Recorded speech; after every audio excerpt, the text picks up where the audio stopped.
I scare you? I hope so. Maybe some of you get a fright from jump scares and some of you don't, but we're all afraid of something.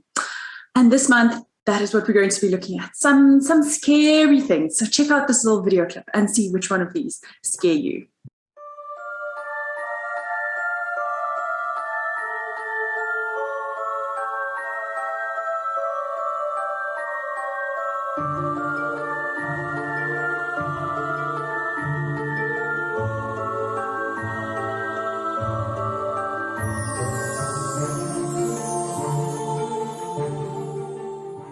Did you notice a fear of your own? Did you notice one that was maybe a little bit unusual? It's not often talked about, but the fear of failure can be just as scary as the other things that we have shown. Failure, something that we have all been through or been afraid of. But why does this fear of failure carry such a heavy weight on our shoulders? We know the world won't end if we fail. If we think about it logically, right? We know that when we fail, we can try again, sometimes not at the same thing, but at least something similar, or failure can lead us onto a completely different path than what we expected. And yet, experiencing failure is something that we avoid at all costs. Let's unpack a little bit why. So what is fear of failure? Let's have a look.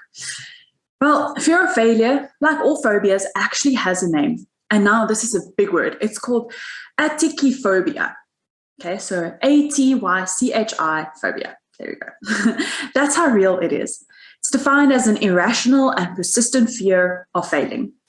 Now, we may not have this phobia to its fullest extent in every single situation, and we can probably be thankful for that, but we might experience some components of it, or in certain situations like writing tests or trying new things, or maybe in relationships or running a business, which is a real thing, and so many other situations.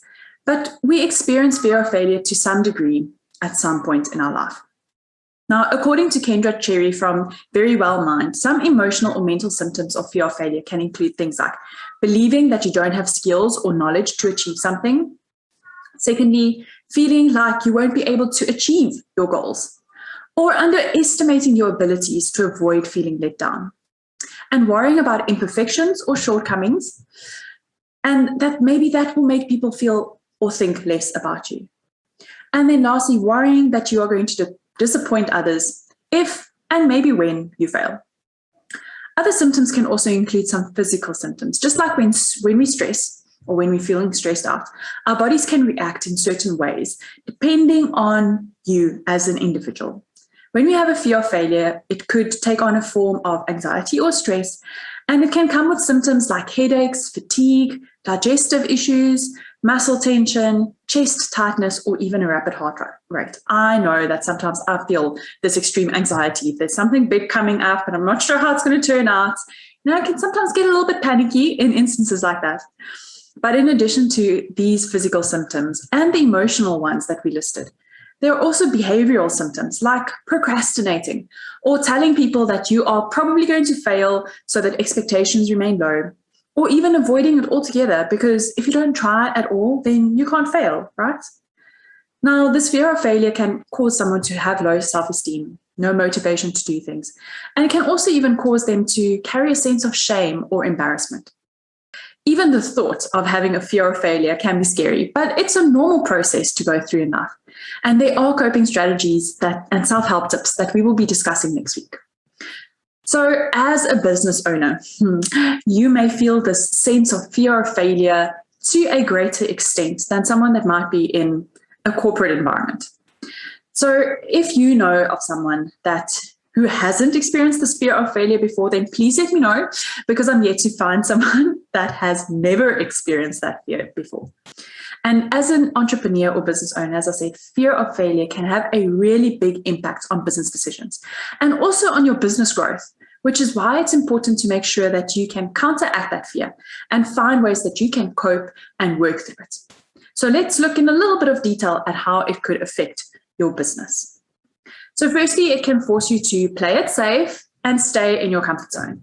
And we all know if we stay in our comfort zone, our growth is always going to be limited. So eventually you are going to have to step out of that and make new room and make way for growth. Secondly, it can lead to stagnation because as you remain in that same space, that same comfort zone, or on the same path where you might have been, that could potentially lead you to missing out on more opportunities or new challenges that might be coming your way that can then allow you to grow in your business. And it's also limiting the potential of your business and your reach, and maybe even you as the business owner. You can only go so far with your ideas and your vision while you're working within the limits of your fear. But there's always a potential for more. And as the business world evolves along with technology, there will always be ways for you to grow and evolve with it. And this can include things like taking up courses for personal development or offering more products or services to your business, finding new ways to do things, and possibilities are endless. We've spoken about this before. There is some good news though. According to Harvard Business Review, they say that fear can inhibit and motivate.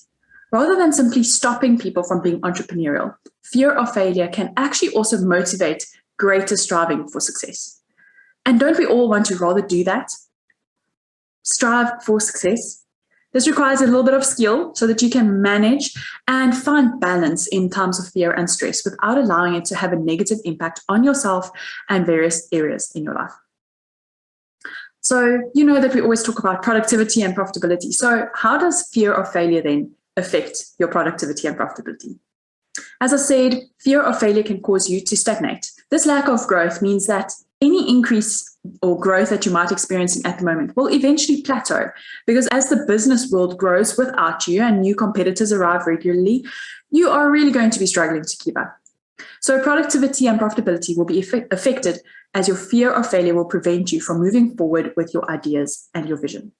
And since the market is supply and demand, and that's what it's all about, more and more businesses will appear that can supply what you are supplying, which will affect your business profits, right? Now, not only do more businesses surface often that offer what you offer, but as technology evolves, new features, services, and products are becoming available, and that's going to overtake the old. Now, think about it. Do you still use a fax machine? Do you maybe even use an SMS still? Do your children even know what a fax machine is? Don't let your business become a fax machine. So fear of failure is a normal process of life. The important thing is to recognize it and to find ways to cope and to manage it so that it doesn't end up having a negative effect on your business and any other areas in your life. Next week, we are going to be discussing tools that can help you cope with fear of failure and how you can use them to motivate and encourage you in the future. This will be hosted by Taryn Kuhn, and she's going to be sharing some really cool tips with you. So make sure you tune in for that one. So I'll see you next week on our #Finance Friday. Bye.